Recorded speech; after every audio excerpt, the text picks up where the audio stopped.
Sila ang mga celebrities na yumaman at nakilala ng mga tao dahil sa ABS-CBN network. Tara at kilalanin natin sila.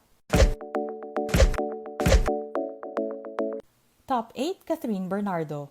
Bunso sa apat na magkakapatid, unang nakita si Catherine sa teleseryeng It Might Be You bilang batang Shelo.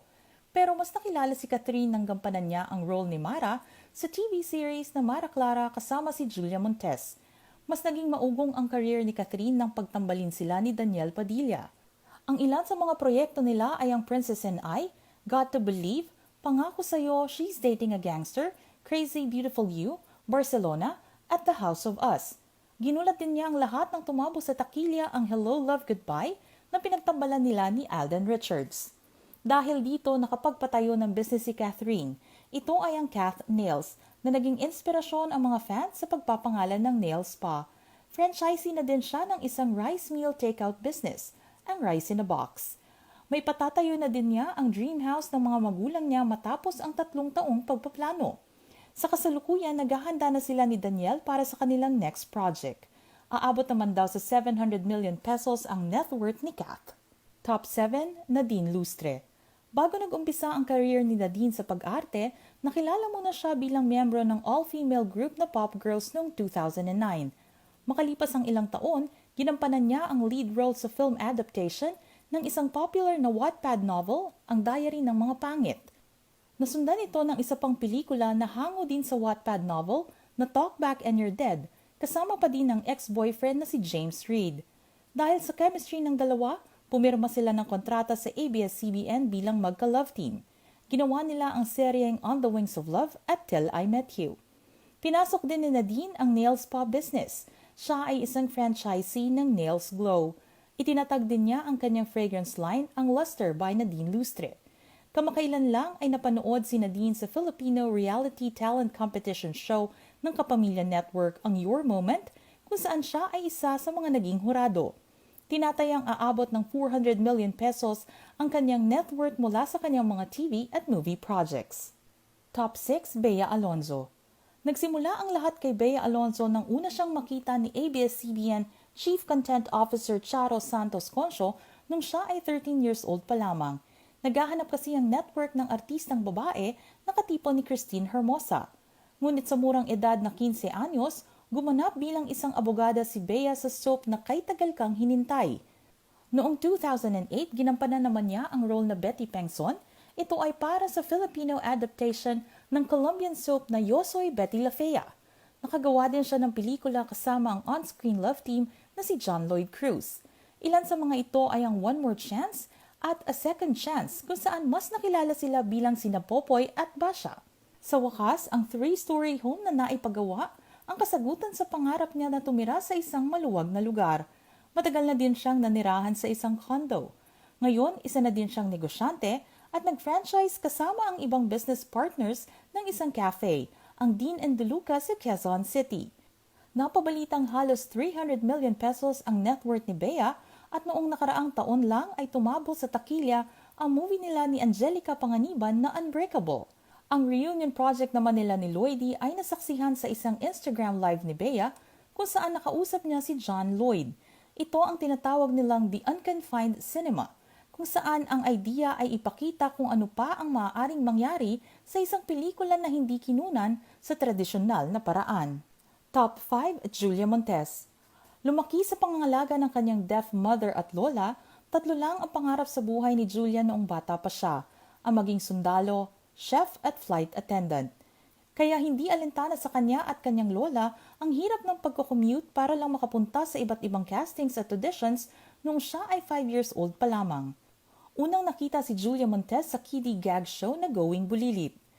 Ngunit mas nakilala siya sa pagganap niya bilang si Clara sa drama series na Mara Clara noong 2010. Nakatambal naman niya si Coco Martin sa unang pagkakataon sa seryeng Walang Hanggan. Nagawaran din siya ng Best Drama Actress Award ng PMPC para sa seryeng Doble Cara. Sa dami ng karangalang natatamasa sa buhay, tinatayang aabot daw ng 400 million pesos ang net worth ni Julia. Siya din ay nakapundar na ng 2 bahay. Bukod sa salon, gusto pa niyang magtayo ng isa pang negosyo na may kinalaman naman sa pagkain.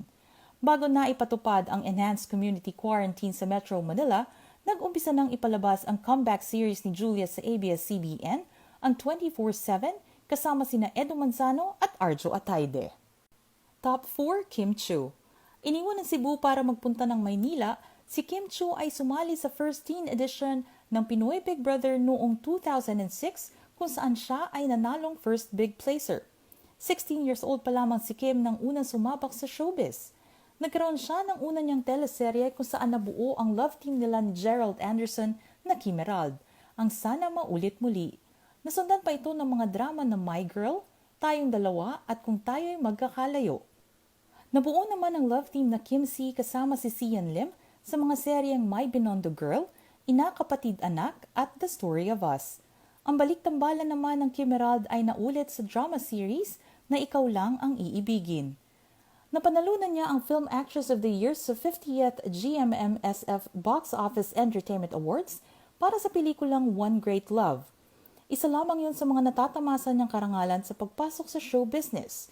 Kung hindi dahil sa ABS-CBN, hindi makakapagpundar si Kim ng malaking bahay at magandang sasakyan. Pinasok na din ng aktres ang realty business. Hindi man niya isiniwalat ang detalye nito, sinabi niya na ito ang nagpapabesi sa kanya. Ayon sa mga balita, humigit kumulang 800 million pesos ang net worth ng dalaga. Si Kim ay kasali din sa kasisimula pa lang na drama series sa ABS-CBN na Love Thy Woman kasama sina Sian Lim, Shasha Padilla, Sunshine Cruz, Yula Valdez, Rufo Gutierrez at Christopher De Leon. Top 3, Angel Locsin.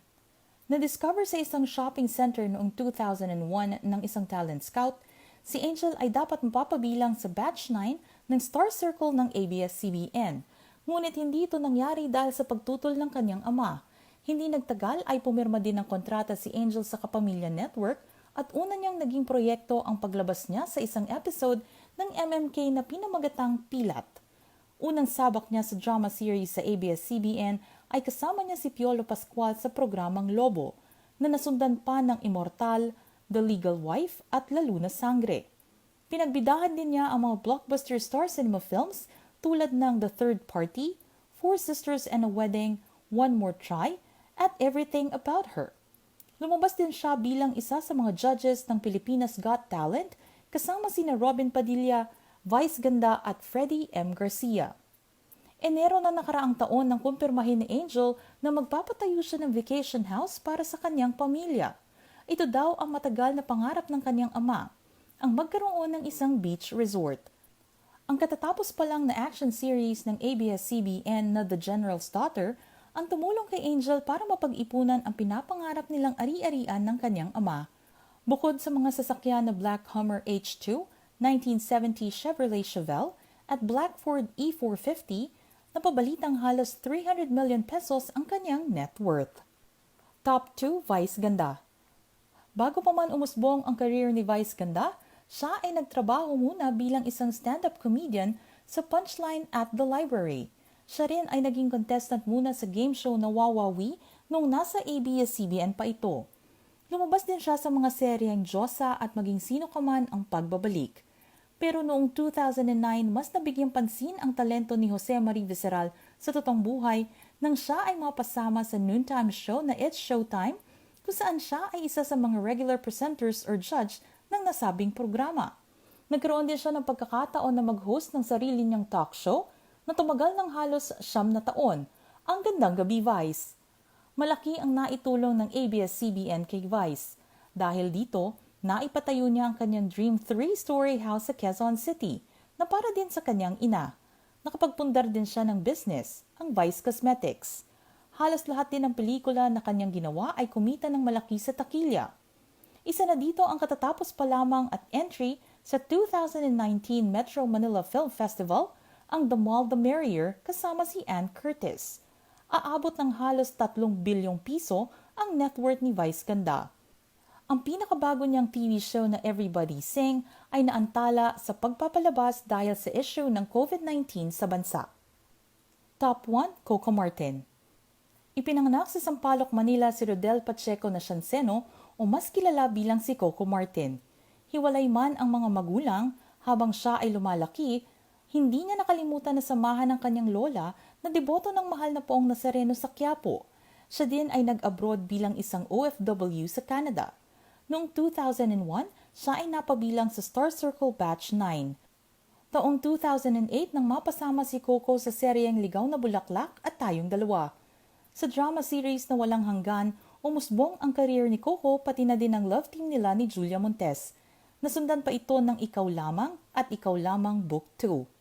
Dahil sa kasipagan, naipatayo ni Coco ang dream house niya sa Quezon City na resort-inspired ang tema. Inabot din siya ng 3 taon para ito ay matapos. Meron din siyang branch ng personal collection, isang direct selling company sa Fairview. Sinasabing halos 1 bilyong piso na ang net worth ni Coco. Siya ay napapanood pa din sa longest-running action drama series sa Kapamilya Network, ang FPJ's Ang Probinsyano, kung saan isa din siya sa mga direktor.